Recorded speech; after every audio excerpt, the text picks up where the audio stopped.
Supreme court का एक बड़ा ही दिलचस्प फैसला आया है। एक ही केस पर कुछ आरोपियों को आज़ादी मिली और कुछ को नहीं। अब ये फैसला ना हमें सीधा उस बड़ी बहस में ले जाता है कि किसी की अपनी आज़ादी ज़्यादा ज़रूरी है या देश की सुरक्षा। तो चलिए आज इसी उलझे हुए केस को समझने की कोशिश करते हैं। तो सबसे बड़ा सवाल यही खड़ा होता है ना कि भाई जब साजिश का आरोप एक ही है तो ऐसा कैसे हुआ कि 5 लोगों को तो बेल मिल गई पर 2 लोग अब भी जेल में हैं। ये अपने आप में एक कानूनी पहेली जैसी है। इसको समझने के लिए हमें कोर्ट की सोच के अंदर झांकना पड़ेगा और आज हम मिलकर वही करने वाले हैं। अच्छा, तो इस सवाल का जवाब ढूंढने के लिए हम अपनी पूरी बातचीत को 6 हिस्सों में देखेंगे। सबसे पहले हम समझेंगे कि आखिर फैसला था क्या। फिर ये जानने की कोशिश करेंगे कि ये नतीजे इतने अलग अलग क्यों आए, और आखिर में इस पर भी बात करेंगे कि भाई अब आगे क्या होगा। तो चलिए सबसे पहले शुरू करते हैं कि आखिर हुआ क्या। देखिए ये मामला जुड़ा है 2020 के दिल्ली दंगों से और सुप्रीम कोर्ट ने इस पर एक बहुत ही अहम और कह सकते हैं एक बटा हुआ फैसला सुनाया है। तो हुआ ये कि अदालत के सामने 2020 के दिल्ली दंगों से जुड़े 7 लोगों की बेल की अर्जियां थीं। और ये कोई मामूली दंगे नहीं थे, आपको याद होगा। इनमें 53 लोगों की जान चली गई थी और 900 से ज्यादा लोग घायल हुए थे। मतलब मामला बहुत ही ज्यादा सेंसिटिव था।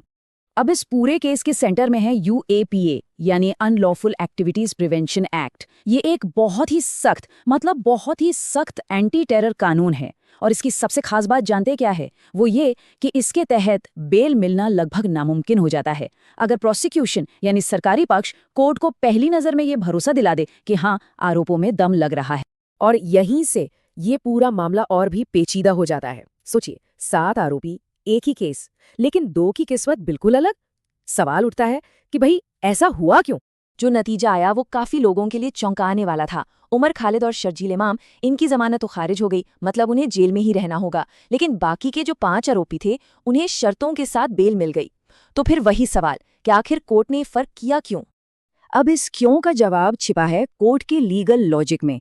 तो चलिए जरा इसको डिकोड करते हैं और देखते हैं कि कोर्ट ने इन अलग अलग फैसलों के लिए क्या आधार बनाया।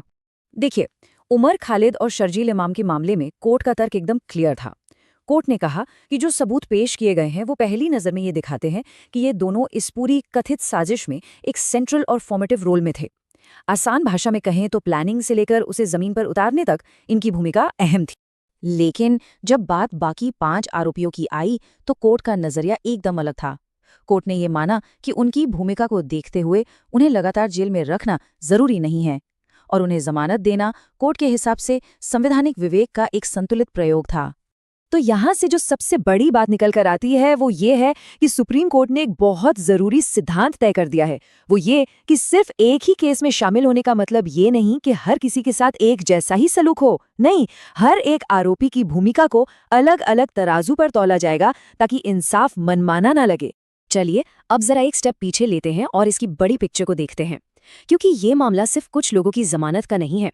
असल में ये हमें उस सदियों पुरानी बहस के बीचों बीच लाकर खड़ा कर देता है, जो है एक व्यक्ति की आज़ादी बनाम देश की सुरक्षा। और कोर्ट की ये एक टिप्पणी मुझे लगता है इस पूरे मामले की आत्मा है। कोर्ट ने कहा कि किसी की पर्सनल लिबर्टी को हम एक एब्सोल्यूट अधिकार की तरह नहीं देख सकते जो समाज की सुरक्षा से बिल्कुल ही अलग हो। ये हमें याद दिलाता है कि पर्सनल आज़ादी और देश की सुरक्षा के बीच एक बहुत ही नाजुक बैलेंस बनाना कितना जरूरी है। कोर्ट के मुताबिक ये दोनों चीजें अलग नहीं हैं बल्कि एक दूसरे से जुड़ी हुई हैं। अच्छा, तो ये बैलेंस बनता कैसे है? इसको समझने के लिए ये जानना जरूरी है कि कोर्ट में दोनों पक्षों ने क्या क्या दलीलें दी। तो आइए एक नजर डालते हैं कि प्रोसिक्यूशन और डिफेंस दोनों के तर्क क्या थे। तो देखिए, दिल्ली पुलिस का केस ये था कि ये कोई अचानक से भड़का हुआ प्रोटेस्ट नहीं था, बल्कि ये देश को अस्थिर करने की एक सोची समझी साजिश थी। उनका ये भी आरोप था कि इसका मकसद रिजीम चेंज यानी शासन बदलना था और इसकी टाइमिंग जानबूझकर अमेरिकी प्रेसिडेंट की विजिट के साथ रखी गई ताकि पूरी दुनिया का ध्यान इस पर जाए। वहीं दूसरी तरफ जो डिफेंस के वकील थे, उनका मेन फोकस था हिरासत के लंबे समय पर।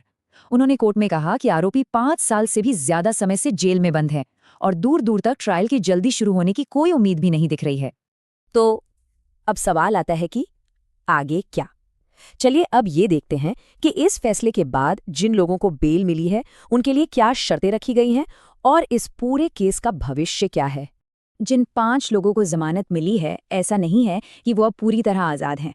उन पर बहुत ही सख्त शर्तें लगाई गई हैं, जैसे कि उन्हें दिल्ली में ही रहना होगा, अपना पासपोर्ट जमा कराना होगा और हफ्ते में 2 बार पुलिस स्टेशन जाकर रिपोर्ट भी करना होगा। ये दिखाता है कि आज़ादी तो मिली है पर वो अनलिमिटेड नहीं है। और इसके साथ ही सुप्रीम कोर्ट ने एक बहुत जरूरी निर्देश भी दिया है। उन्होंने ट्रायल कोर्ट से कहा है कि इस केस की सुनवाई में अब तेजी लाई जाए। कोर्ट ने इस बात को माना कि आरोपी पहले ही बहुत लंबा वक्त जेल में बिता चुके हैं। और आखिर में justice delayed is justice denied, यानी न्याय में देरी भी एक तरह का अन्याय ही है।